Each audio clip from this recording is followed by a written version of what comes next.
appuntamento sul tema dell'abitare la casa un diritto tradito e andiamo a proseguire quello che è stato un po' l'introduzione che avevamo fatto l'altra volta, dove avevamo inquadrato la situazione qui a Trieste.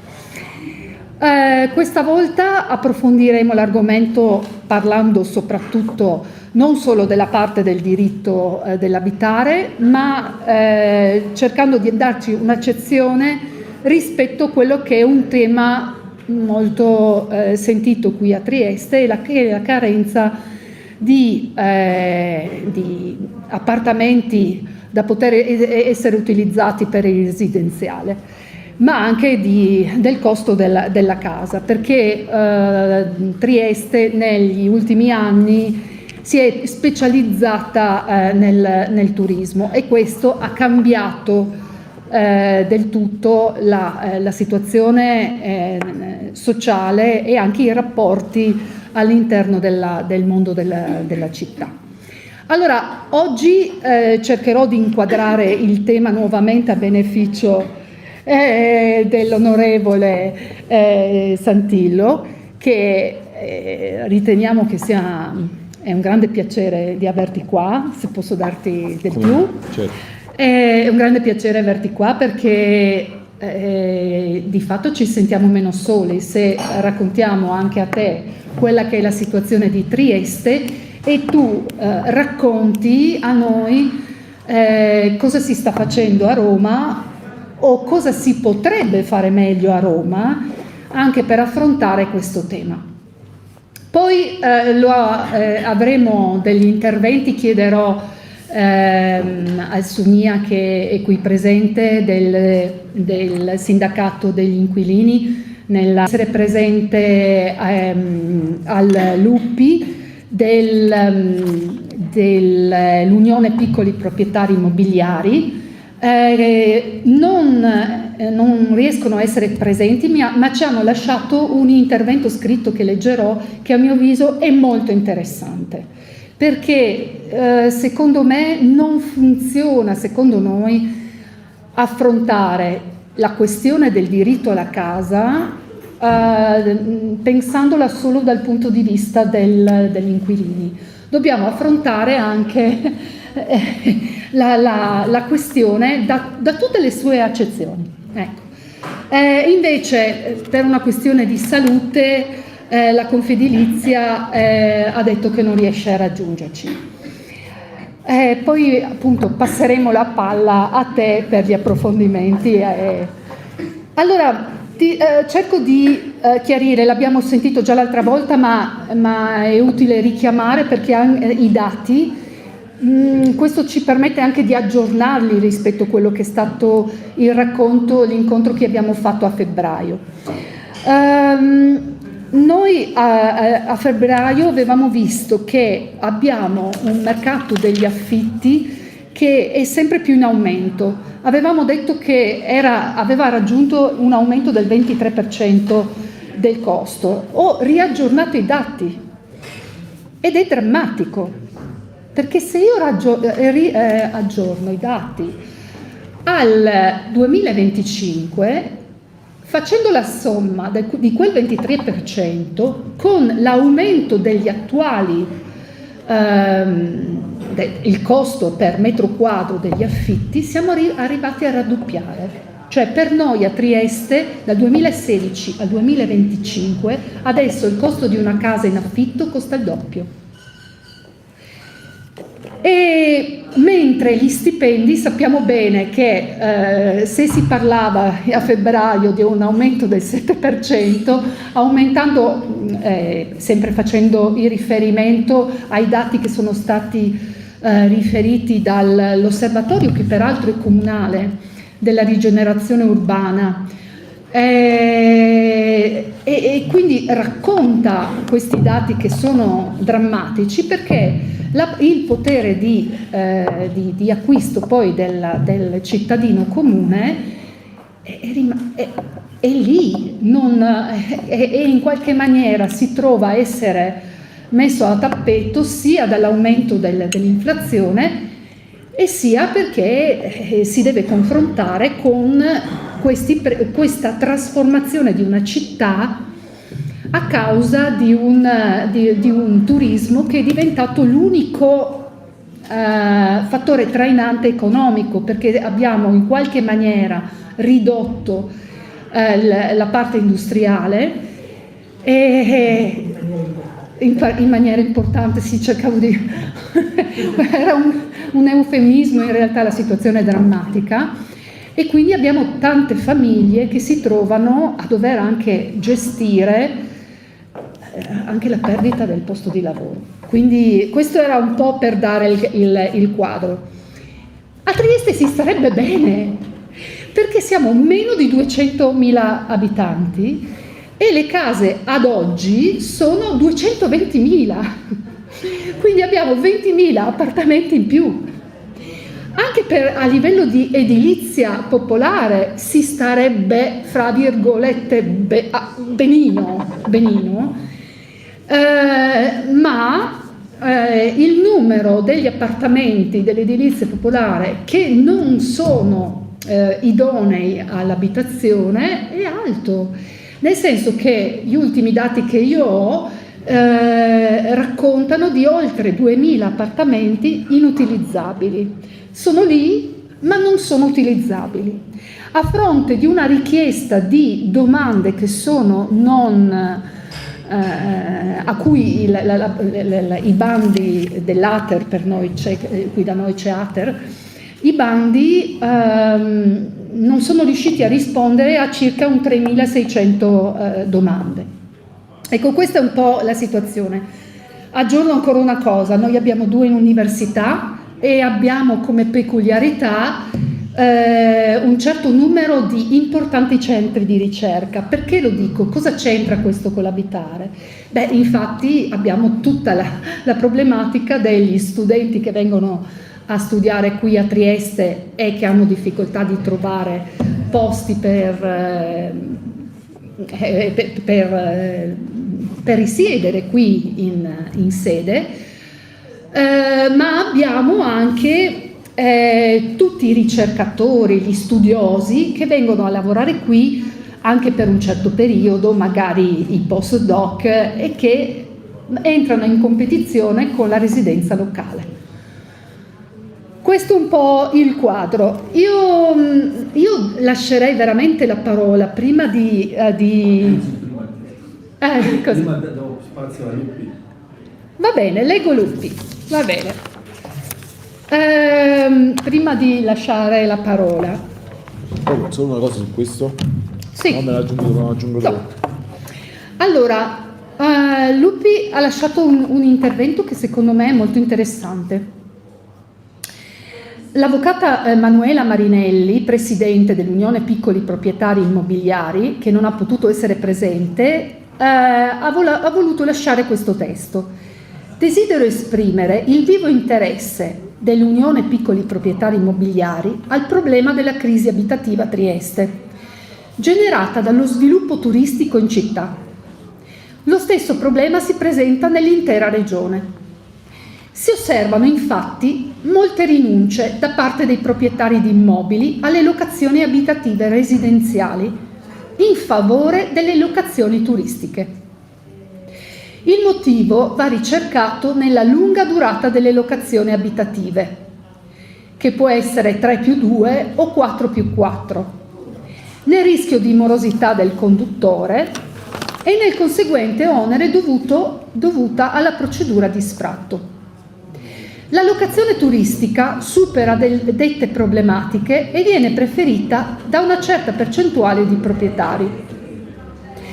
La conseguenza è la difficoltà, se non l'impossibilità, di trovare un alloggio in locazione da parte dei residenti, e tale difficoltà interessa anche gli studenti universitari.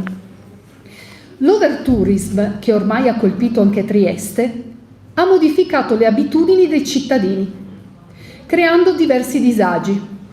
Si pensi alla nuova intensità del traffico, anche pedonale, ma fra questi disagi ricade senz'altro la crisi abitativa.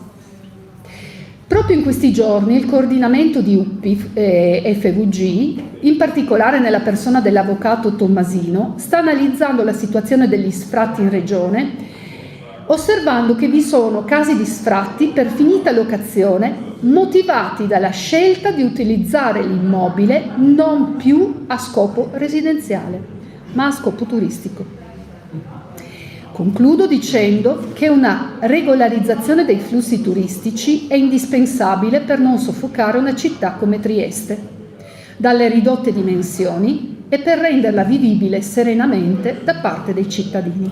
Ecco, questa è la visione dei piccoli proprietari che sta mettendo, io aggiungerei,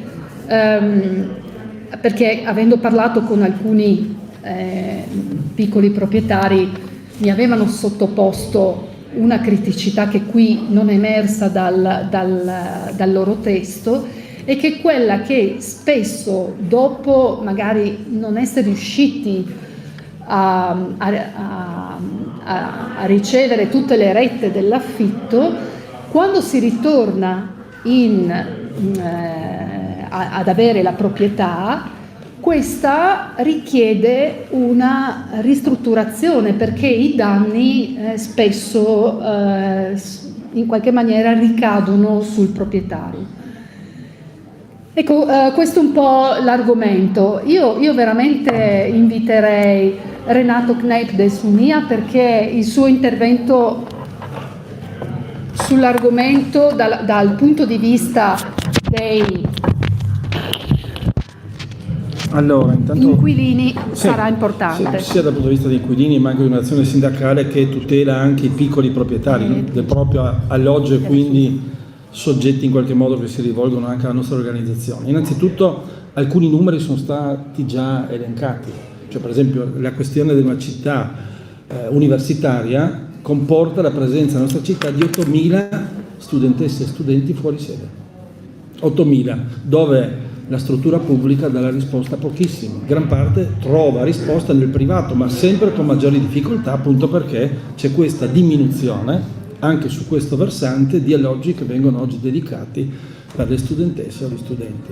Per non parlare poi di chi viene anche a lavorare nella nostra città, che non riesce a trovare una soluzione alloggiativa con degli affitti che siano decenti, sia chi viene qui per un periodo breve, ma chi magari vorrebbe anche qui poi fermarsi. Parliamo di gran parte di quello che oggi è il mondo della scuola, dove insegnanti vengono da lontano e qui hanno grosse difficoltà, parlo in tutta la regione, ma in particolar modo nella nostra città, di trovare delle soluzioni abitative.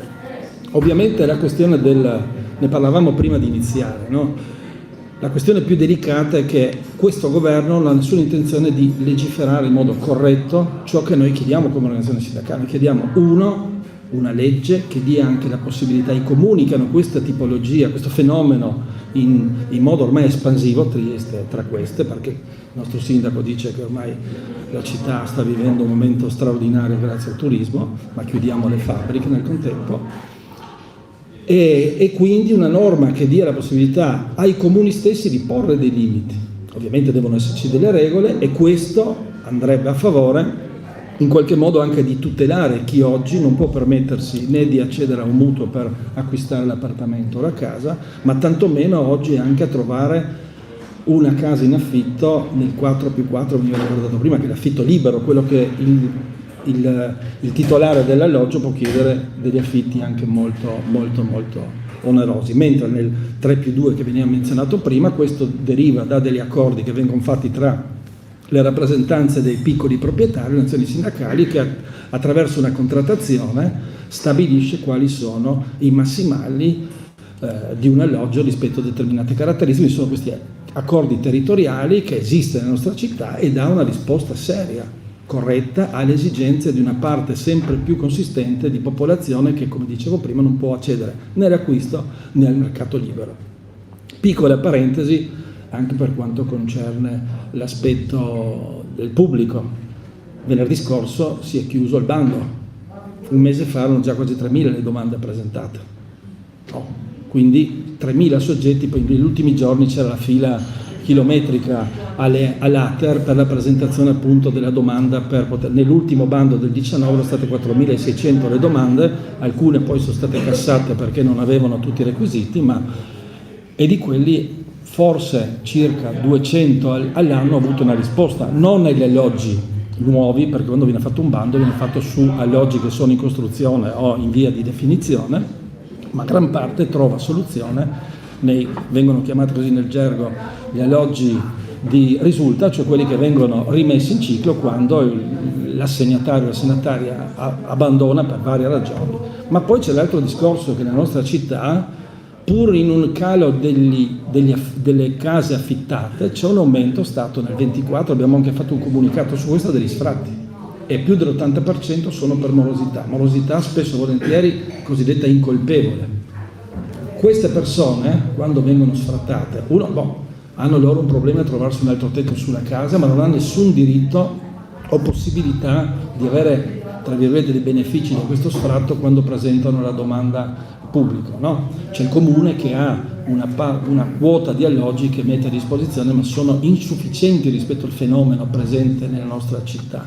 Dice appunto che queste persone che si trovano in strada poi lasciano un problema, come mi ha ricordato prima, anche ai piccoli proprietari in particolare, non le grosse catene che qui hanno, comunque ci sono anche dei piccoli proprietari che hanno 60-70 alloggi, no? Piccoli proprietari, no?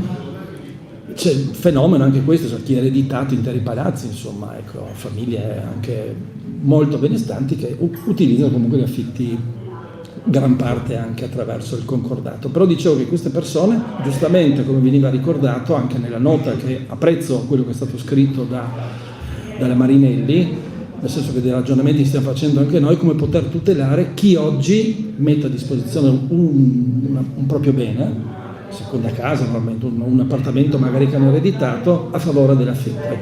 Noi riteniamo che bisogna rilanciare la cosiddetta agenzia sociale della casa, dove c'è un matching tra domanda e offerta, ma dove ci sono delle garanzie, soprattutto per quanto riguarda il pagamento degli affitti in caso di morosità, quindi c'è un soggetto in qualche modo, una specie di assicurazione che però il comune dovrebbe fare. Questo avevano iniziato, ma i soldi erano talmente irrisori che alla fine gli unici che hanno messo a disposizione degli alloggi, non quelli della sovvenzionata, ma della convenzionata, è stato l'Ater, tanto per intenderci, pochissimi privati. E poi c'è la questione anche di garantire un'assicurazione in caso che ci sia, una volta che l'inquilino o l'inquilina esce e ha magari provocato dei danni, questi siano in qualche modo coperti da un'assicurazione, quindi non scaricando, diciamo. L'ultima cosa su cui noi dovremmo insistere anche, soprattutto a livello regionale, sia per quanto riguarda il pubblico, quindi maggiori risorse per garantire anche la manutenzione ordinaria di quello che chi va oggi a vedere le case dell'Ater, a parte che sono brutte ma sono anche malandate, e quindi, ma soprattutto dare la possibilità a chi ha un alloggio e potrebbe metterlo diciamo, darlo in affitto. Venivano ricordati prima i dati dell'Ater, 2200 tra Ater e Comune, alloggi non assegnabili per i motivi, ma altrettanti sono nel privato, quindi aiutare il privato a ristrutturare l'alloggio, ma obbligarlo poi a darlo in affitto con i canoni concordati, in modo che quei soldi che ti vengono prestati, o una parte può essere anche, come dire, data a fondo perduto, però quello che tu devi poi restituire alla collettività è dare un alloggio in affitto, calmierato, con le garanzie che abbiamo, ma in questo dovrebbe essere, e non darlo invece, tra virgolette, in gestione, perché qui una cosa che non dice la rappresentante dei lupi è che i piccoli proprietari poi non si rivolgono più a lupi per la tutela del loro alloggio, ma vanno presso delle agenzie che collocano questi alloggi, diciamo così, per i turisti, no? Ecco, anche questo è un altro fenomeno che in qualche modo preoccupa le rappresentanze dei piccoli proprietari, perché questi non rimangono più là, non rimangono presso l'associazione, ma da un'altra parte chi li garantisce una continuità, a parte le varie adesso non mi viene il termine, però ecco, questo è un altro dei fenomeni che va da prendere in considerazione, quindi in questo senso anche, e qui speriamo che anche il nostro amico che viene da Roma ci sappia dare qualche notizia rispetto la farsa che si sta registrando rispetto a questo tema, no? La famosa cedolare secca aumentare dal 21 al 26 che non va a risolvere il problema. Qualora fosse in qualche modo anche approvata poi dal Parlamento, dubito perché le resistenze ci sono forti da parte di chi oggi ci governa, però è un segnale che sarebbe già un segnale importante, no? Per porre in qualche modo un limite a chi oggi sta, tra virgolette, portando via alloggi per chi vuole risiedere in una città a favore invece del turismo. Quindi da questo punto di vista parlo come Sunia, noi il sabato prossimo, dopodomani, saremo anche a Roma perché nella piattaforma che la CGIL chiede, e viene chiesto anche a livello europeo perché è un problema della casa, un argomento a livello europeo, e chiede appunto maggiori investimenti per quanto concerne il problema del diritto ad avere un tetto sulla propria testa. Grazie. Grazie.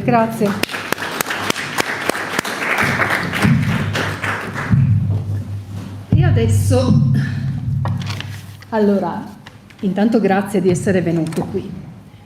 Di fatto segui da anni i temi sulla rigenerazione urbana, anche delle aree dismesse, dell'equilibrio tra lo sviluppo edilizio e il diritto dell'abitare.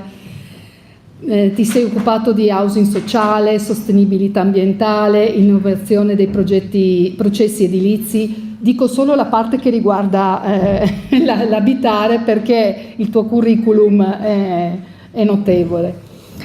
Quindi, visto che tanti sono stati i tuoi interventi anche a livello parlamentare, ci sembrava importante, proprio come figura che riesce a unire sia le competenze ma anche la visione, che sentissi qual è la situazione di Trieste, ci raccontassi qual è la situazione a Roma, perché le notizie che arrivano attraverso i media sono un pochino, mi prendo la responsabilità, sono sconfortanti rispetto a una scelta, a scelte che sono sembrerebbero vendute, che si cerchi di venderle come scelte di risoluzione per contenere gli affitti brevi.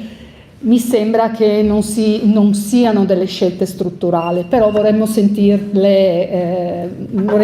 la tua idea e anche avere il tuo contributo in tal senso. Grazie. Allora, grazie a te Alessandra, grazie a voi, grazie a Elena.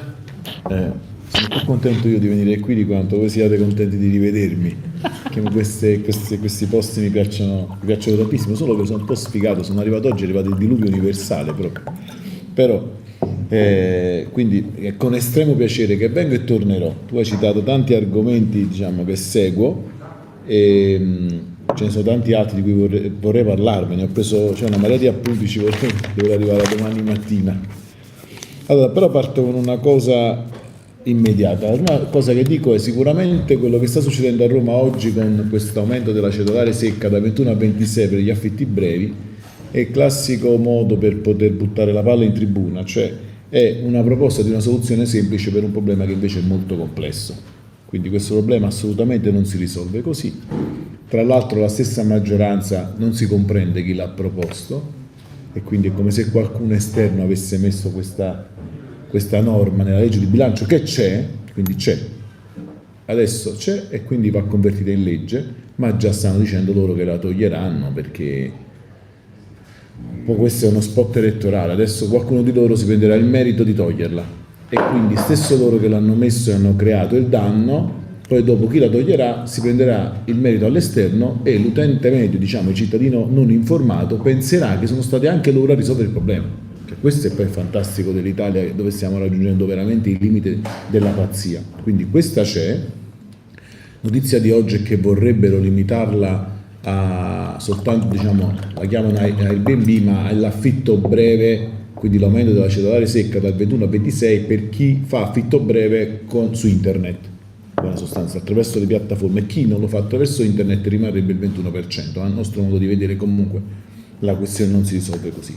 Vi dico anche subito che tra le varie cose di cui mi sto occupando io sono primo firmatario già dalla scorsa legislatura e quest'anno l'abbiamo nuovamente depositata la proposta di legge del Movimento 5 Stelle per il contrasto all'emergenza abitativa a 360 gradi. Cioè, adesso diciamo che noi qui, cioè voi qui avete toccato una parte della problematica abitativa, ma è molto più complessa, perché quella degli affitti brevi, che io cerco di dire in poche parole, riassumendo in evitare la speculazione abitativa ai fini degli affitti brevi, soprattutto nei centri urbani, dove ci sono esercizi commerciali, ci sono attività che devono resistere il DNA italiano, oltre alle persone che devono vivere con affitti lunghi nei centri città. Ecco, tutto questo diviene un tema da affrontare in maniera complessa nell'ambito di una proposta di legge strutturata. La proposta di legge strutturata nostra è stata riproposta. Io in questo momento sono anche vicepresidente della Commissione Ambiente, quindi sto presiedendo tutte le audizioni su questo tema, e in particolare ho audito anche su NIA, anche UPI e anche Confedilizia. Quindi, se vi fa piacere, potrei farvi avere anche il materiale che è stato ben ricordato dal rappresentante di Sunia, ma anche di UPI e di Confedilizia, per dare la risposta sul tema, che non è soltanto, ripeto, l'affitto breve, attenzione. E abbiamo finito le audizioni. Noi abbiamo finito le audizioni e stiamo combattendo affinché ci mettano la seduta del testo base su cui poi proporre gli emendamenti e quindi le proposte. Che cosa è successo?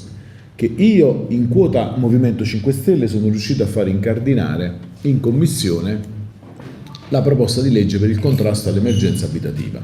Per farlo ho dovuto ricorrere ad un cavillo, e cioè l'ho fatta depositare prima come tema importante nazionale per l'Aula, così che poi la Commissione è stata costretta a metterla. Fatto sta che il PD e AVS hanno fatto la corsa a fare la loro proposta di legge, l'hanno abbinata alla nostra, e noi abbiamo esaurito tutte le audizioni.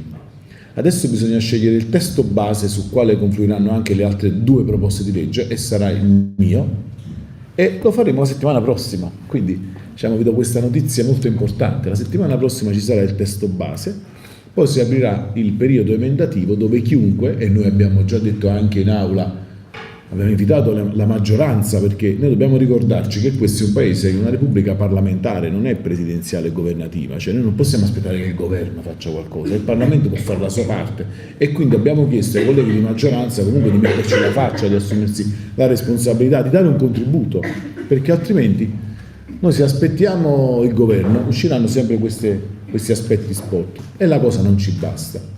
Quindi vorrei riepilogarvi anche un po' la nostra proposta di legge, ovviamente rapidamente, non tutta in dettaglio perché è molto complessa, per poi darvi anche qualche notizia su cosa ha fatto il governo. Niente. E poi sottoponiamo anche questo confronto, che per me è molto utile, perché il dato che pure prima ho sentito, l'ho appuntato, che ci diceva Sunia dell'agenzia sociale, quindi molto importante, di capire come emendarlo, perché poi la proposta sarà questa: su quel testo di legge chiunque, quindi voi che ci state ascoltando, attraverso anche i rappresentanti delle associazioni nonché istituzionali, farmi pervenire all'articolo questo qui, aggiungere questo, perché altrimenti non ne veniamo a capo.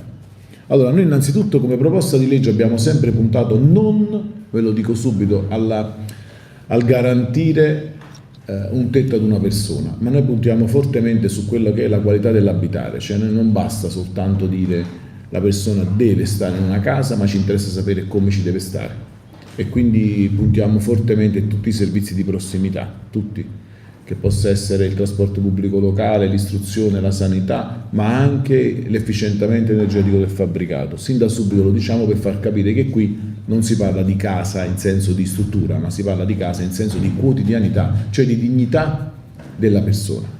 Per noi questo veramente è una grande differenza, e infatti, e lo dico subito altrimenti poi mi dimentico, abbiamo già depositato anche un'altra proposta di legge che introduce nella Costituzione il diritto all'abitazione, cioè quindi il cittadino italiano deve avere il diritto all'abitazione. Okay? Un dato che emerge da tutte le nostre audizioni è che non c'è contezza esatta di quanti possano essere gli alloggi disponibili immediatamente a chi ne ha necessità. Cioè in tutta Italia questo dato non c'è. C'è una stima che qualche associazione fa, ma non c'è. Per esempio, io facendo tanti incontri ho scoperto che molti proprietari non vedono l'ora di liberarsi anche di una seconda casa, perché magari una seconda casa che non gli dà rendita, o addirittura una seconda casa che gli è arrivata per eredità e non sa che farsene. Mi dice: ma non la metto sul mercato perché sarebbe svenduta. Invece io sarei ben lieto di darla nella disponibilità dello Stato affinché possa essere utilizzata ai fini di edilizia residenziale pubblica o sociale, e questo può valere per una seconda casa, per una terza casa. Quindi è cruciale per noi avviare un censimento di tutte le unità abitative dismesse, inutilizzate, abbandonate, sia pubbliche che private. Ovviamente sul privato con riconoscimento poi del valore che avrà, perché poi bisogna metterci chiaramente i soldini, ma deve esserci una regia nazionale che deve governare le scelte, quindi il censimento, la banca dati interoperabile da parte di tutti i comuni, che devono essere obbligati a farlo, perché è chiaro che un'altra questione è che senza i comuni non si può fare niente, va bene?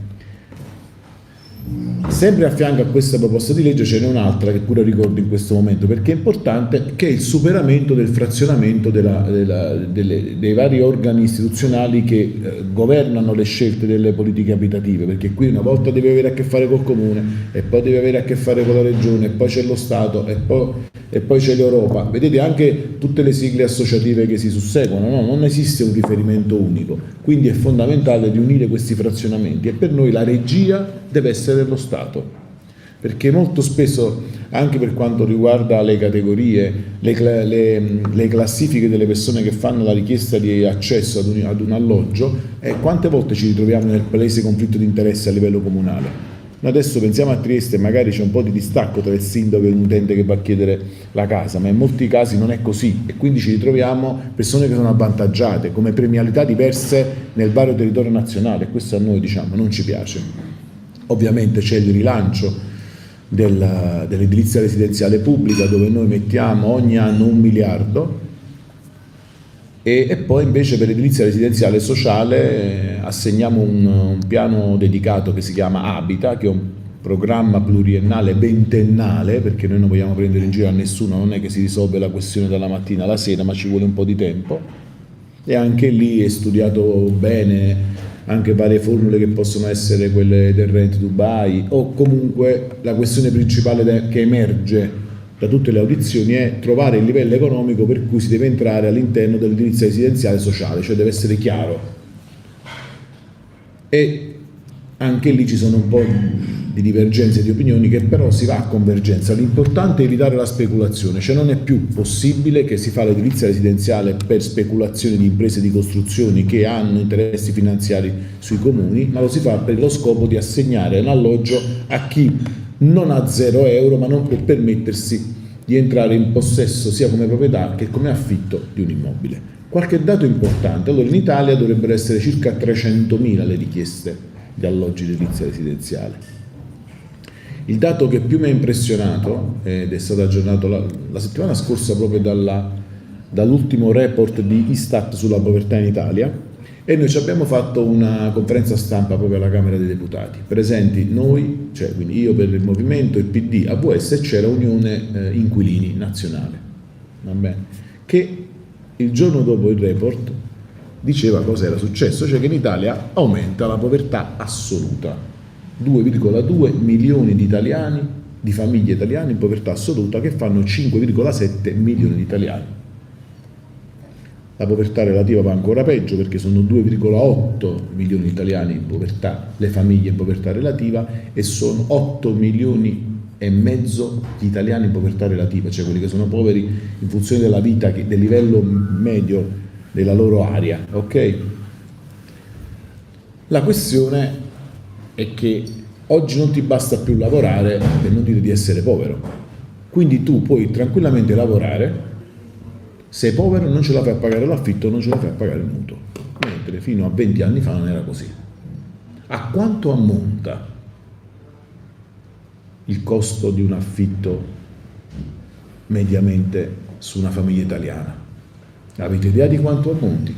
Allora, CNA ha fatto uno studio, ovviamente l'ha messo riferimento al reddito medio di un operaio, e l'affitto mediamente in Italia ammonta al 44% di quello stipendio del reddito medio di un operaio, attenzione, non di un dirigente di Stato, di un operaio. Bene. ma con punte che arrivano al 65% a Milano. Allora mi sembra normale che se una persona paga il 50% del suo stipendio, va via per un affitto, a un certo punto dovrà decidere se comprare le medicine, se arrivare a fine mese, se fare la spesa o pagare le bollette o pagare l'affitto. Tant'è vero, è ancora dato Istat, il 22,1%, questo dato mi è rimasto proprio segnato qui, delle famiglie italiane che vivono in affitto sono in povertà assoluta. Quindi immaginate, di tutti gli affitti, il 22% delle famiglie che vivono in affitto vivono in povertà assoluta. Quindi stiamo dicendo che oggi o domani tutto quel 22% non pagherà più l'affitto al proprietario. È sacrosanto, ormai è sancito, non è che è una questione politica, è un dato. Non oggi, ma domani o dopodomani non potrà pagare più l'affitto. Allora, la risposta immediata a questo disastro può essere solo una, immediata. Ovviamente poi noi con la proposta di legge lo riprendiamo e lo rimoduliamo, ma è dare dei soldi, rimpinguare i fondi inquilini morosi incolpevoli, come diceva pure Sonia, e il fondo di garanzia per il supporto all'affitto. Perché non ci si può girare dall'altra parte. Queste persone dall'oggi al domani non pagano il fitto e giustamente, come osservava anche prima Alessandra, dobbiamo anche metterci poi nell'ottica del proprietario.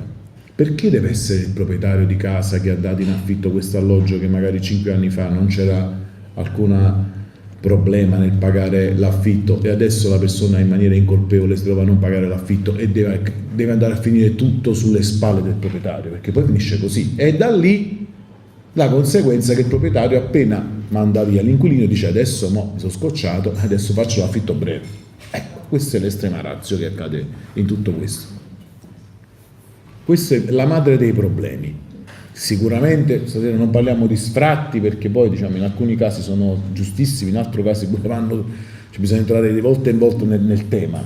Sono temi troppo complessi anche dal punto di vista politico per affrontarli così d'amblè in un giorno in cui parliamo invece di emergenza abitativa. Però credo che noi in generale, per dare una risposta che come linea politica possa aiutare un po' tutti, bisogna trovare il modo di far essere quanto più appetibili è possibile e garantiti è possibile gli affitti a lungo periodo. Allora, una proposta che sta girando un po' nell'aria è che si dovrebbe iniziare a concepire non più una tassazione della proprietà, ma una tassazione della rendita che deriva dalla proprietà. Se noi arriviamo a tassare una rendita che io ho da una proprietà, posso iniziare a immaginare di tassare di meno una rendita per una proprietà che affitto a lunga durata. Quindi non tassare di più quello che lo utilizza per i brevi periodi, ma aiutare a tassare di meno quello che ha rendita, ripeto, la rendita, non sulla proprietà, perché questo nostro paese è strapieno di alloggi non utilizzati su cui la persona paga le tasse anche se gli dà rendita zero. Io questo la trovo una grande ingiustizia. Tu hai dato un dato che è sconvolgente. Se ho capito bene, hai detto che a Trieste ci sono 200.000 abitanti e di meno 198.147 ho visto prima. Che bravo. No, non è che sono andato su internet. Poi facevo semplificato. No, ma il dato impressionante è che hai detto che c'erano 220.000 alloggi. Mm-hmm. Quindi non è... ne costruiremo degli e quindi non è che ci sono 20.000 alloggi in più. Ci sono molti di più gli alloggi. Se un nucleo abitativo sarà almeno 1,82, facciamo 2, significa che abbiamo 120.000 alloggi, potenzialmente interessati, di cui sicuramente alcuni vogliono avere la seconda casa di proprietà e non ci vogliono far mettere vita a nessuno. Certo. È un fatto loro, mi sembra normale, no? Però probabilmente di molte di queste seconde proprietà vogliono essere aiutate a metterla a disposizione, a metterla a rendita. Ecco perché con un piano di edilizia residenziale sociale di lunga visione gittata, queste persone vengono aiutate attraverso l'agenzia o attraverso direttamente la regia regionale o dello Stato a mettere nella disponibilità di chi può spendere 200 euro al mese, il resto del contributo te lo mette lo Stato ed è garantito. con la forma assicurativa che giustamente diceva Sonia. Ma manca il censimento, cioè molte persone non vorrebbero dire io con chi devo parlare per poter dare questa casa in disponibilità di qualcuno, e probabilmente quel censimento è la vera chiave di lettura, perché è chiaro che se immaginate tutti i comuni, infatti noi diamo un tempo di 9 mesi, nei primi mesi i comuni rivolgono un appello alla cittadinanza e fanno il censimento di quante sono le case, a parte il fatto che già lo sai di quelle che sono inutilizzate, perché ogni volta che si fa il censimento Istat fanno girare i ragazzi per le strade e si capisce quali sono, vanno in quelle case, contattano i proprietari e dicono noi dobbiamo comunicare quali case possono essere rese disponibili per edilizia residenziale pubblica e sociale, e il proprietario potrebbe dire sì, la mia ci sta. Se il comune non lo fa, la legge prevede dopo un po' che venga commissariato nei fatti da un comitato che viene istituito a livello ministeriale, perché altrimenti si ferma tutto, non può dipendere dal singolo sindaco che magari non c'ha nemmeno il dipendente comunale che poi è in grado di fare il censimento, va bene? Quindi deve essere visto come commissariamento non del comune, commissariamento dell'attività volta all'individuazione degli immobili, come uno strumento di aiuto e mai di condanna. Come un'altra grande sciocchezza, non so se ci avete fatto caso, girata 3-4 giorni fa sui media, dove diceva ecco qui, oltre ai Verdi anche il Movimento 5 Stelle adesso vuole prendersi le proprietà requisire le proprietà degli italiani. Non so se qualcuno ha letto questo articolo. Alla fine era figlio di quella conferenza stampa che abbiamo fatto noi, dove noi abbiamo spiegato per bene che non vogliamo requisire niente. Però io veramente ho conoscenza di tante persone, se lo chiedete a Uppi ve lo dirà, che vogliono liberarsi della casa, vogliono liberarsi, ma giustamente se vi mettete nella testa del proprietario c'è qualcosa che non ha mercato, no, e che addirittura o per rimetterla sul mercato dovrei sostenere un costo elevato, che io non ho i soldi, perché non dovrei darla ad un ente pubblico che la prende, la dà ai fini residenziali pubblici o sociali e a me mi arriva qualcosa di soldi? Ecco, non ci ha pensato mai nessuno. A questo punto io devo dire di sì, perché altrimenti io non mi so spiegare perché il governo arriva e nella prima legge di bilancio, il governo Meloni nel 2023, la prima cosa che fa, cioè dicembre 2022, legge di bilancio 2023, azzera il fondo per la morosità incolpevoli, inquilini morosi incolpevoli e il fondo di sostegno per la garanzia all'affitto. Cioè significa che li vuole proprio male, cioè vuole che gli ultimi restino sempre più ultimi. Ovviamente poi quando si tratta di fare un po' di voti, visto che si va alle regionali in 2 regioni molto popolose in Campania, adesso hanno lanciato un'altra volta a spot il piano casa.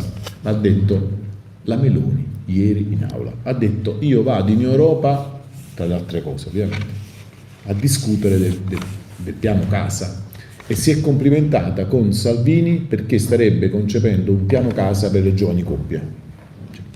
Hanno fatto, allora vi sfido a vedere la legge di bilancio, non c'è nessun tipo di aiuto per l'accesso della prima casa non solo alle giovani coppie ma nemmeno agli under 36, cioè bastava mettere, non lo so, 500 milioni lì per dire guarda abbiamo pochi soldi, 500 milioni, una manovra morta da 18 miliardi e 6, 18 miliardi e 6 non è niente, se considerate il fatto che questi in 3 anni mettono 27 miliardi per le armi, cioè io non so se ci rendiamo conto di cosa stiamo parlando.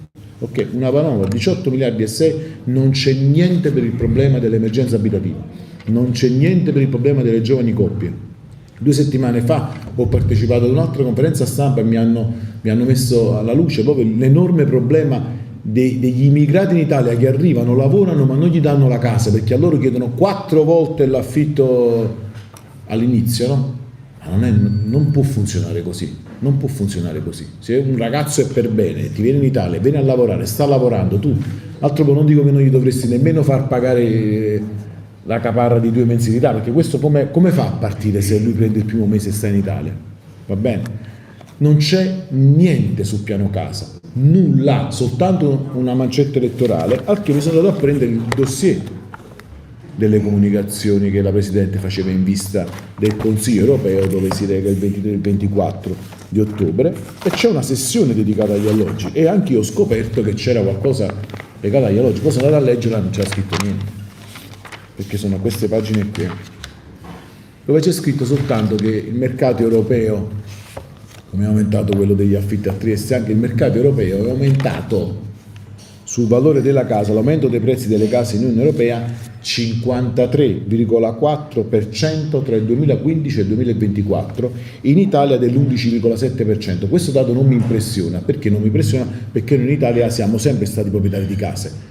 Mediamente in Europa no, sono proprietarie le assicurazioni o le banche delle case, quindi va molto di più l'affitto, no, se ci pensate. Però l'aumento è molto importante. E poi ovviamente c'è l'aumento dell'affitto che dici tu. Quindi direi, anche perché poi ci facciamo qualche domanda, noi il problema ce lo siamo fatto in maniera molto sentita, tant'è vero, signori cari, che noi abbiamo un fondo dedicato nel Piano Nazionale di Ripresa e Resilienza, un fondo nazionale che non serviva soltanto per avviare il percorso di un vero e proprio piano casa di contrasto all'emergenza abitativa. La chiamiamo emergenza abitativa perché noi vogliamo un'abitazione per l'italiano, noi non vogliamo una casa. Attenzione. E lì c'erano anche i soldi per gli studentati, che invece in Italia diventano sempre più speculazione finanziaria, per chi mette dei soldi alla fine ne fa altro. Ovviamente bisogna mettersi dalla parte del proprietario di casa, perché il proprietario di casa, ecco, potrei parlare anche di miei conoscenti che vorrebbero aiutare le persone per un affitto di lunga durata, però temono che di punto in bianco la persona non ha più i soldi per onorare l'affitto, e quindi da questo punto di vista ovviamente il suggerimento di Sonia è più che apprezzabilissimo, cioè quello di avere una copertura alle spalle da parte di un ente che deve essere per forza di cose pubblico. Il per forza di cose pubblico significa che tu devi mettere dei soldi a garanzia da qualche parte, e questo si fa nella legge di bilancio. Nella legge di bilancio metti un fondo di garanzia. Non c'è altro modo di poter trovare una risposta nel merito, e l'ho detto all'inizio, lo ribadisco, per noi tutto questo deve diventare figlio di un progetto nazionale. Non si può non pensare non si può non superare la frammentazione che c'è, e andando sempre verso la qualità dell'abitare. La nostra proposta di legge prevede anche l'utilizzo della detrazione fiscale per aiutare le persone, e quindi anche del costo che tu devi sostenere in casa per contrastare, perché noi parliamo molto spesso delle persone che non ce la fanno a pagare l'affitto, ma sono sempre di più le persone poi che vivono in povertà energetica. Quindi tu non solo stai nella casa, a un certo punto arrivi proprio letteralmente a puzzarti di freddo perché devi pagarti l'affitto. Come potresti evitare di non avere freddo se tu avessi una casa che fosse efficientata energeticamente? Ma come puoi avere la casa efficientata energeticamente se non c'è soldi? Ci vorrebbe quel meccanismo virtuoso di circolazione dei crediti d'imposta che noi avevamo introdotto quando abbiamo introdotto il super bonus. Molte persone hanno ancora questa confusione, no? Sentivano parlare di super bonus e pensavano che era soltanto il meccanismo per cui facevi i lavori e avevi una grande detrazione fiscale, ma non era quello il successo della misura, ma era il fatto che la persona che non poteva farsi i lavori a casa poteva chiamare un'altra persona che gli faceva i lavori e che comprava quella detrazione fiscale, e per lui diventava credito d'imposta. Ecco, questo meccanismo per noi è un meccanismo molto a tutela dell'edilizia residenziale e sociale, perché significa che tu hai qualcosa per poter contribuire a vivere in un alloggio, non ti basta per fare i lavori della casa in cui vivi, ma con quel meccanismo virtuoso puoi farteli fare da un altro e gli cedi il credito d'imposta. Quindi, come vedete, le idee ci sono. Ovviamente c'è anche il famoso tema: dove far finire, qual è il limite massimo di proprietà per cui una persona può dire che sta facendo attività di B&B in famiglia e non diventa invece un'attività commerciale turistica a tutti gli effetti? Questa è una domanda che abbiamo fatto molto spesso alle audizioni. Effettivamente un numeretto è uscito, devo dire la verità. Io sono piuttosto conservatore da questo punto di vista, mi fermavo alla seconda proprietà oltre la prima, cioè tu se nella tua casa fai il B&B, perché poi i B&B nascevano perché tu devi fare il B&B a casa tua, invece sono i B&B solo fuori casa tua, quindi oltre casa tua puoi fare la tua attività massima in altre due parti, dopodiché non la puoi fare più, quindi la puoi fare ma non è più B&B, è albergo, quindi a quel punto tu fai l'albergo e puoi pensare di aumentare le tassazioni che ti arrivano dalla rendita di quell'albergo, che però non è più B&B, cioè dovremmo tornare a far capire che il B&B è un'attività familiare. E quindi, e vado a conclusione, se passo dal tassare la proprietà al tassare la rendita di una proprietà, tutto diventa più corretto e probabilmente è molto più facile poi gestire, no, l'appetibilità di un bene. Vi faccio l'ultimo esempio. È giusto agevolare un cambio di destinazione d'uso da autorimessa ad abitazione al centro di Trieste o di Roma? È giusto? Salvini da me sempre. Sì, no, però dico, se è giusto perché do a disposizione poi quella al mercato immobiliare, mentre invece al mercato abitativo, mentre prima invece non c'era perché è autorimessa, è anche vero che una volta che gli ho dato la destinazione abitativa, il proprietario correrà nell'affitto breve. E quindi prima di fare quello, noi dobbiamo regolamentare prima la parte breve, lungo, e soprattutto bisogna dare molto potere ai comuni affinché ci dicono quali destinazioni d'uso siano corrette fare. Non si può fare d'amblè come ha fatto con Salva Casa Salvini, perché se noi lo facciamo d'amblè noi ci troveremo il macellaio che dopo un po' dirà: ma chi me lo fa fare più a me di fare il macellaio? Io chiudo la macelleria, faccio il cambio di destinazione d'uso e c'ho un'abitazione da affittare e a fare rendita. Vi trovate con me? E quindi ci ritroveremo dentro i centri urbani senza più prima i macellai, poi i pescivendoli, e poi a poco chiuderanno anche probabilmente i vari esercizietti commerciali o i laboratori artigianali che sono la nostra storia, il nostro DNA, è quel piccolo negozietto che fa un po' di modo, che vi vende qualche abito sotto casa, no? Ecco, quando io dico contrastare fortemente, ve lo vorrei far passare come impegno al governo, primo provvedimento utile, cioè contrastare la speculazione ai fini abitativi a danno degli esercizi e delle attività dei laboratori artigianali presenti nei centri urbani. Questo secondo me è un messaggio politico chiaro, perché se tu vuoi fare questo significa che in automatico mi stai dicendo che non vuoi premiare gli affitti brevi a discapito di quelli lunghi, che non vuoi premiare, che non vuoi far sì che il proprietario di casa resti solo nella battaglia nei confronti dello sfratto, che uno sfratto sì, se deve esserci deve essere giusto, ma deve esserci dopo soltanto che quella persona sa dove andare. Cioè in un mondo civile lo sfratto non dovrebbe esistere se non soltanto per motivo economico, però quello significa fare il truffatore, perché se tu mi hai dato un fondo di garanzia che utilizzi solo se ci sono le condizioni, ok? È chiaro che tu, la persona che non può pagarti un affitto, non la devi sfrattare, perché tu Stato gli hai già trovato un'altra sistemazione. Cioè, tutto lì. Queste sistemazioni esistono. E poi non nascondiamoci dietro un dito. Dietro si sta generando, soprattutto nelle grandi città, un mercato parallelo che è controllato da chi? È controllato da chi ha il potere. Il potere chi ce l'ha? E ce l'ha la criminalità organizzata, o ce l'hanno soggetti, diciamo, famiglie, potentati esteri, senza entrare troppo nel tema, no? È evidente che il debole, se vive in una sorta di illegalità, può andare soltanto a chiedere aiuto a chi è già illegale, perché non può andare dallo Stato.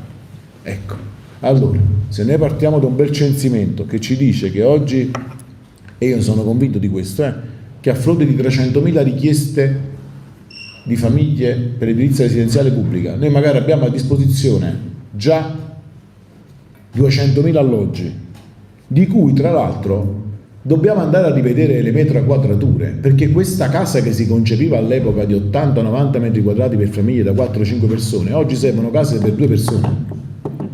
Quindi questo studio non è stato fatto e le nostre proposte di legge, nostre perché il campo progressista, tutti noi tre, diciamo, stiamo convergendo sempre più su questa linea di pensiero, infatti facciamo assieme anche le conferenze stampa, gli incontri, gli scontri anche in aula, daremo una risposta concreta a quei poveri cittadini che, ahimè, direttamente o indirettamente ne soffrono. Voglio ricordare quella povera persona, quel povero anziano che a 71 anni lì a Milano, in provincia, si è buttato giù dal quinto piano, se non ricordo male, 3-4 settimane fa, come pure quel gesto vile, assurdo, schifoso, da condannare senza se e senza ma, che ha portato delle persone che per non essere sfrattate hanno messo gas nella casa e poi sono morti 3 carabinieri.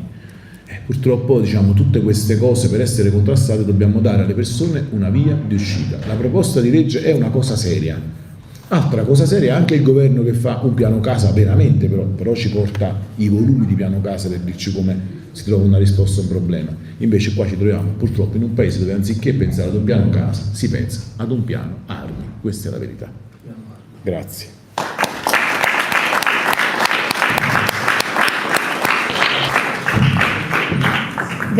Grazie per questi approfondimenti, anche perché ritengo che siano assolutamente condivisibili. Io lascerei adesso la parola alla sala se qualcuno ha il piacere di rivolgere qualche domanda o di fare qualche considerazione. Vieni qua. Venga, no, deve prendere il microfonino, non la sentono online. Io mi sento, insomma, di capire molto bene perché non è stato rinnovata il piano di garanzia per gli alloggi e per gli sfratti, perché ovviamente chi, diciamo, ha votato questo governo è chiaro che è anche la lobby dei costruttori edili, i quali non sono solo quelli che costruiscono ex novo un intero quartiere magari nelle zone periferiche delle città del centro o del nord, ma sono anche coloro che, per esempio, parlando di Trieste, prendono delle case praticamente diroccate e le ristrutturano, loro dicono le ristrutturano rivendendole al quintuplo, insomma, del loro valore, no? Perché appunto creano delle situazioni che non c'erano. Evidentemente ci sono state anche delle agevolazioni che sono state fatte per questo. E poi volevo dire una cosa, c'era un sistema, almeno a Trieste funzionava molto bene fino a pochi decenni fa, alcuni decenni fa, e c'è quello della casa scomputo, cioè la persona che aveva la casa in concessione dal comune o dall'azienda territoriale per l'edilizia residenziale, che poteva, pagando l'affitto, riscattare nel corso degli anni quella casa, ed era la soluzione dei poveri. Rent to buy, quello, affittare per comprare, ve l'ho detto pure prima. Sì, questo a Trieste andava molto perché ci sono stati gli esuli, no? Quelli che erano profughi dall'Istria e che avevano perso tutto, e che erano persone che però avendo la casa in concessione poi pagavano e negli anni questa casa diventava loro. Ecco, questo è un sistema anche molto dignitoso, secondo me, poi soprattutto per i ceti disagiati. E poi l'ultima osservazione che mi sento di fare è quella che riguarda gli immigrati. Io non credo che vogliano dare una casa agli immigrati, vogliono mantenerli in schiavitù. E mi ha intenerito un immigrato che stava per avere un bambino e che stava andando a prendere in Africa la sua compagna che stava per avere un bambino, e che non riusciva ad accettare, a trovare una casa, perché vivevano quindi in più famiglie nella stessa casa, perché chiaramente non riusciva a essere certo che il suo reddito gli avrebbe garantito di pagare un affitto nel lungo periodo.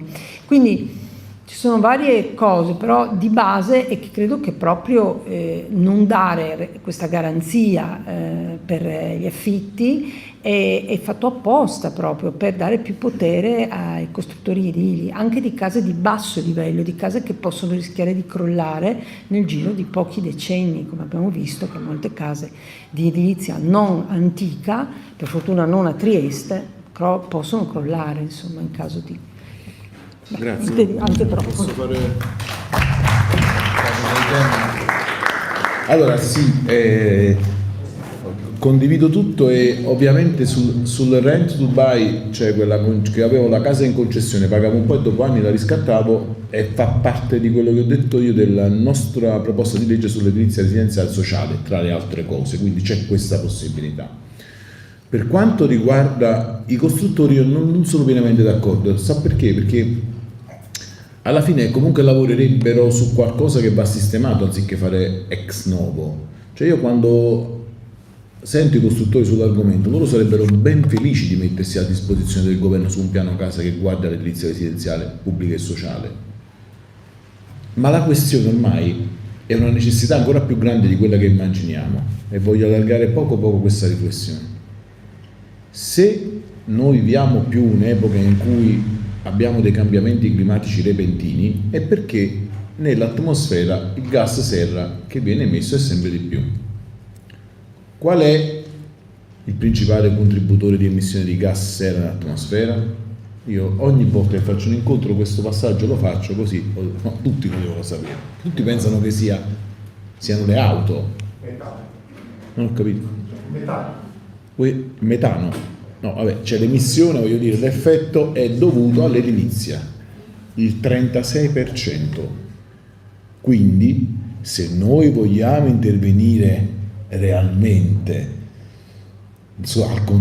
contrastando gli eventi climatici estremi, noi dobbiamo partire dall'edilizia, poi dall'agricoltura e poi i mezzi di trasporto e poi l'industria. Non so se le so idee.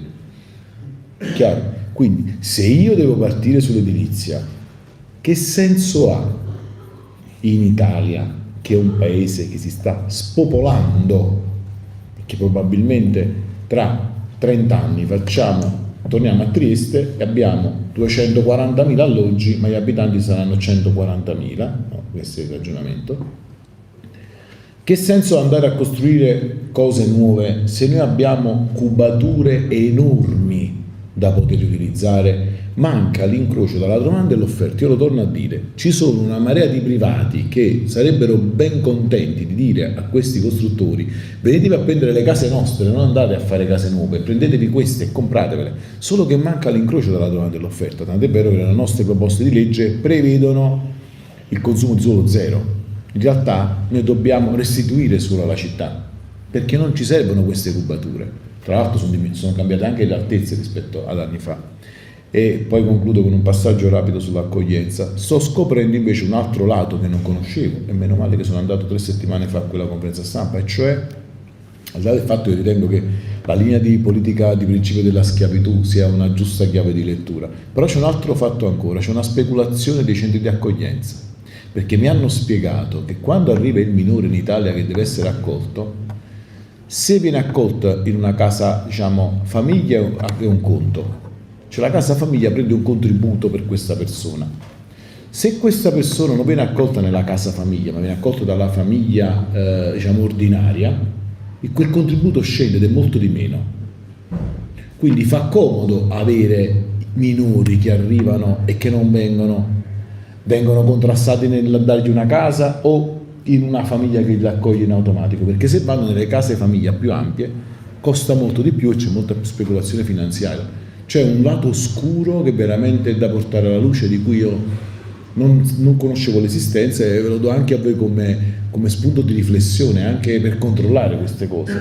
Quindi, in buona sostanza, se io ho 20 famiglie che si prendono, ognuno di loro accoglie un migrante minore, e invece ho un'unica casa famiglia che prende 20 migranti, mi costa molto di più la casa famiglia con i 20 migranti, cosa assurda, perché in realtà, se ci pensate, è meglio per un migrante minore andare in una sola famiglia che se lo cresce, no? E quindi lo accoglie e lo forma e lo integra, anziché averne 20 che invece, stando lì da solo, è molto più complesso, quasi più una condizione di ghetto. Non so se le so idee. Quindi c'è un lato oscuro anche su questo. Non sono convinto, ecco, che sia soltanto la schiavitù, ma ci siano anche altri interessi economici alle spalle. Ci sono altre domande o altre considerazioni? Io vi faccio avere il materiale di Confedilizia. La faccio avere. Sì. No, io ringrazio Alessandra e ringrazio anche il deputato per i dati, perché se abbiamo i dati abbiamo anche delle analisi su cui poi poter ragionare e intervenire. Allora, prima della questione abitativa pongo la questione salariale. Parlo anche per Trieste, perché dobbiamo capire a che platea di persone noi ci rivolgiamo. Questa è una città che è passata da, diciamo, un'era industriale, partecipazioni statali eccetera, sostanzialmente una città che si sta industrializzando e sta andando ad esempio verso il turismo. E allora, quando noi parliamo di abitazione dobbiamo capire che tipologie di abitazione e di salari noi abbiamo, ma quando noi in una città come Trieste abbiamo, questi sono i dati dell'IRES, chi lavora nella ristorazione ha una retribuzione media di 11.000 euro, chi lavora tecnicamente nel settore dei servizi ha una retribuzione media di 13.000 euro. poi passiamo a attività come quelle del sociale, del socio-assistenziale, eccetera, che ha retribuzioni medie di 15.000 euro, arriviamo fino al commercio 20.000 euro e poi saliamo. Allora, è evidente che se questa è la tipologia di salario medio in cui le principali attività in cui oggi trovano sostanzialmente ritorno, diciamo, le lavoratrici e i lavoratori, è chiaro che noi stiamo parlando di una tipologia, anche di una soluzione abitativa che non può essere quella del mercato privato ai costi che diceva lei, e quindi da questo punto di vista anche le politiche devono essere calibrate in funzione naturalmente dei salari, che auspicabilmente in Italia dovrebbero salire. Per chi a Milano, diciamo, ha un salario medio che va dai 100.000 euro in su, probabilmente alcune soluzioni abitative le trova, e chi sta sotto naturalmente o esce dalla città. Stessa cosa vale per Trieste, e sostanzialmente vediamo il spopolamento, diciamo, del centro. Quindi penso che quello che lei ha detto anche prima Renato del Sunia, eccetera, quelle siano in qualche maniera le soluzioni attuali, però noi dobbiamo anche porci un tema, perché o noi poniamo un limite a una certa tipologia di sviluppo, cioè Trieste nel piccolo oggi ha sicuramente una percentuale di sviluppo turistico che negli ultimi anni si è sviluppata molto, però se noi andiamo in quella direzione vuol dire che noi stiamo costruendo una città a dimensione non del cittadino che vive 365 giorni all'anno a Trieste, ma di quello che vive 2-3 giorni una settimana, o di quello che a livello patrimoniale austriaco, tedesco o serbo che sia, ha la capacità di poter acquisire all'interno del centro, diciamo, le abitazioni di lusso e di pregio. Quindi il tema vero è questo, perché anche a livello nazionale, poi questi sono i dati, stiamo passando da un paese industriale a un paese sostanzialmente che sta andando in direzione, diciamo, dello sviluppo turistico. Non ci saranno soluzioni alternative, vuol dire che noi costruiamo un paese sostanzialmente a dimensione di quelle persone che arrivano da fuori o che hanno capacità patrimoniali differenti. Milano insegna da questo punto di vista, e questo è un primo tema.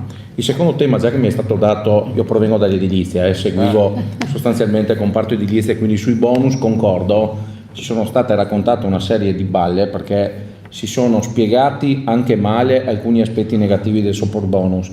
Nessuno ha detto che una parte dei numeri, diciamo, dello sviluppo economico italiano, perché mai siamo cresciuti più della Germania e della Francia, è dovuto al super bonus, 200.000 nuovi lavoratori introitati all'interno del comparto edilizia. Ma al di là di questo, il tema, ad esempio, lei ha toccato adesso la questione anche relativa all'immigrazione. Ad esempio neanch'io non lo sapevo, l'ho scoperto quando sono andato a lavorare in edilizia. Qual è la migliore integrazione possibile dei lavoratori immigrati? Il rapporto di lavoro. Peccato che nel momento in cui acquisiscono un contratto di lavoro generalmente escono dal sistema di accoglienza, e lì inizia il problema abitativo, perché tutti i lavoratori stranieri mediamente, per le condizioni che trovano, abbiamo i problemi di sovraffollamento, diciamo, abitativo, e forme di caporalato o altre tipologie di sfruttamento legate al fatto che chiedono in maniera esosa, come posso dire, un pagamento, diciamo, di un affitto per una stanza. E quindi anche da quel punto di vista concordo, ci sono una serie di questioni che vanno sviluppate, perché se la migliore integrazione passa attraverso il contratto di lavoro, noi dobbiamo avere una politica di sviluppo in questo paese che sia per gli italiani che sia per gli stranieri, che integra nella maniera migliore le persone, tra le quali c'è il tema abitativo. Noi nella vicina Monfalcone abbiamo 7.000 ormai addetti nel comparto della filiera, dell'appalto e del subappalto. Però o noi diamo una soluzione abitativa, o è chiaro che le soluzioni abitative sono quelle che stiamo vedendo adesso. Grazie per... Grazie. Questo tema poi ci sarà domani un altro evento. Dov'è l'evento, Brian? Elena, dov'è l'evento domani? Ok, parliamo solo di questo qui. Io tra l'altro qui in questi locali ci sono stato proprio per presentare il libro, quindi questo tema mi trova particolarmente preparato, perché sono stato certamente il parlamentare che più di tutti ha presentato emendamenti e ha più proposte in assoluto sul super bonus, quindi ogni volta cerco di fare questo passaggio, perché la gente veramente è affossata da questa comunicazione. Dammi questo minuto, abbi pazienza. Avete visto ieri, hanno detto la Meloni ieri in aula un'altra volta ha detto: la manovra è di soli 18,7 miliardi di euro perché 40 miliardi li dobbiamo spendere per il super bonus. Insomma, veramente ci vuole la faccia come non mi fa dire che cosa dire una cazzata del genere, perché è una grande fesseria, non si può dire questo. È come dire, come paragonare le mele con le pere. perché tu come puoi paragonare una manovra dove tu dentro stai mettendo nuove tasse o detassi qualcosa, fai il taglio della spesa o piuttosto le accise con un costo che non è un costo ma in realtà è un prezzo, è una spesa che sostieni, di cui tu sai bene che di 40 miliardi più della metà già ti entrano nelle casse dello Stato. Allora dovresti fare un'operazione verità e dire la spesa prevista di 40 miliardi per quest'anno, in verità, visto che le detrazioni fiscali sono operate per altri 5 anni, il riflesso su quest'anno come ammortamento è pari a, non lo so, 3-4 miliardi, ma poi devi dire l'indotto, cioè il coefficiente moltiplicativo per un euro speso nell'edilizia è molto superiore all'unità, sembra sia pari a 3, cioè capite bene. Quindi purtroppo questa è diventata una grande scemenza, perché diventerà la loro spot elettorale per le protezioni. Quindi va bene che chi è informato sa che è una fesseria, però lei è informato, però è una brutta notizia che la invito a veicolare a tutti gli operatori del settore, cioè né in questa legge di bilancio che cosa ha fatto il governo? Ha inserito una norma che non consente più la compensazione dei crediti fiscali per gli oneri previdenziali e per eventuali debiti nei confronti dello Stato. Avete capito? Quindi se io ho una spesa nei confronti dello Stato perché devo pagare una certa cosa all'Agenzia delle Entrate, mentre fino ad oggi incassavo qualcosa in più, devo pagare qualcosa in più, che bello, faccio un po' di compensazione, non lo puoi fare più. Puoi compensare solo con l'IRPEF, e questo io lo trovo veramente una grande schifezza, un colpo basso agli imprenditori. Io non riesco a capire perché questo governo deve vessare gli ultimi e gli imprenditori italiani. È come se gli facesse soltanto piacere sperare di fare gli interessi delle banche, lo devo dire, delle banche, dei produttori degli armi e dei grandi investitori che vengono dall'estero, perché altrimenti io non riesco a capire, è proprio voluto. Cioè questo è proprio un colpo basso gratuito al tessuto produttivo italiano. Chiudo veramente parentesi, altrimenti non andiamo più, voi qui al sud siete particolarmente puntuali con gli orari, ma caro amico mio, ma non c'è proprio politica industriale nel nostro paese, cioè manca proprio una visione. Dove si fa l'industria nel nostro paese? Nelle macchine non si fa più, hanno paura di fare il cambio macchine da motore endotermico ed elettrico, ma io vi faccio notare che le nostre auto sono il parco veicolare più vecchio d'Europa, cioè noi queste macchine dobbiamo buttare, possiamo mai avere paura di dire passiamo verso l'elettrico? Potremmo farlo ancora di più potenziando il settore dell'agricoltura, e invece no, si può andare verso combustibili alternativi come il biodiesel, facciamolo, anche quella è una linea diciamo di produzione industriale, come potrebbe essere tutto la nostra capacità di realizzare navi, tutto quello che può essere, non lo so, anche la nostra filiera dell'edilizia è una politica industriale. Il problema di questo governo è che non dice cosa vuole fare, niente, l'unica cosa che fa adesso ha deciso di investire nelle armi. Questa è la verità. Se lo dicessimo a tutti i triestini, sicuramente la prossima volta prenderemo una percentuale di voto molto maggiore, diciamo, come coalizione che invece ha delle idee su questi temi e non perde occasione per dirlo. Però mi rendo conto che stiamo parlando da troppo tempo, ci dobbiamo fermare, no? Allora, la prossima volta facciamo che idee abbiamo per Trieste che non debba scivolare per forza verso il turismo. Però lì abbiamo un problema ancora più grande, che lo deve decidere il triestino quando va a votarsi il sindaco. Cioè uno deve essere pure onesto, perché poi non è che può venire lo Stato e decidere cosa può fare in ogni comune. Il comune deve avere la sua importanza, la sua dignità, e va da sé. Quindi Alessandra, mi raccomando, fatti forza, perché dobbiamo cercare di evitare di perdere tutto il DNA triestino, perché poi alla fine arriveranno i turisti a Trieste e non ci saranno più i triestini, come già arrivate. Andate al quartiere Esquilino a Roma, andate a Roma al quartiere Esquilino, quello più multietnico d'Italia. Il problema è che adesso manca proprio l'etnia italiana, quindi fra poco non lo so che mangeranno, anziché cacio e pepe, non lo so.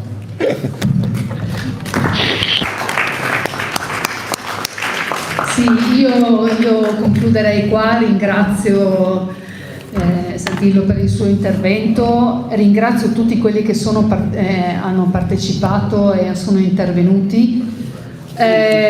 In attesa faccio solo un breve commento. Quando si è parlato prima di noi continuiamo a costruire qui a Trieste, attenzione, adesso abbiamo tutta la partita di Portovecchio, che praticamente ha la stessa grandezza del centro cittadino. Quindi è lì, invece di andare a puntare sul lavoro, che sarebbe necessario qui a Trieste, nuovamente questa giunta punta sull'edilizia. Quindi continuiamo a costruire. E mi permetto di fare una chiosa rispetto a quello che ha prima raccontato Massimo. Siccome continuiamo a costruire case per gli stranieri, per quelli che vengono a investire qui per avere la seconda casa qui e che sono stranieri, in realtà noi continuiamo ad appoggiare il vuoto in assoluto, perché poi questi si riservano la casa e questa il più delle volte resta anche vuota, no? Io ringrazio, perché noi aspetteremo con grande attenzione questa legge, noi ci speriamo e ci contiamo. Ritengo anch'io che ci sia la necessità, come abbiamo visto, che non vengano messi gli inquilini contro i piccoli proprietari o in generale chi ha la possibilità di mettere a disposizione. Quindi hai toccato il tema di un censimento che ritengo assolutamente indispensabile. A Trieste non c'è un censimento, per esempio, di tutti i servizi che fanno il bed and breakfast, le piccole, anche semplicemente l'affittacamere, perché non è stato mai impostato, non c'è una voglia di impostare anche dei controlli. Non è nemmeno facile, diciamocelo, non è nemmeno facile, però quando io vedo sotto un caseggiato ATER le lock key, che sono quelle che consentono l'accesso ad una casa in affitto a un turista, mi dico, caseggiato ATER, Ha comprato l'appartamento, speriamo. Normalmente è così. Sì, speriamo che sia così. Allora, resto dell'idea che anche il Comune di Trieste, in attesa di questa legge, possa agire, perché esistono altri comuni, per esempio il Comune di Bologna, per esempio il Comune di Milano, quello di Trento, che hanno investito dei controlli e delle risorse per fare da garanzia tra chi è il piccolo proprietario e chi ha bisogno della casa. Questo ovviamente fornendo magari gli aiuti per le ristrutturazioni, e questo è quello che è il mio impegno invece. Bravo. Andiamo avanti così, alla prossima, perché l'argomento è ancora, come dicevi tu, è molto ampio e molto interessante. Grazie a tutti.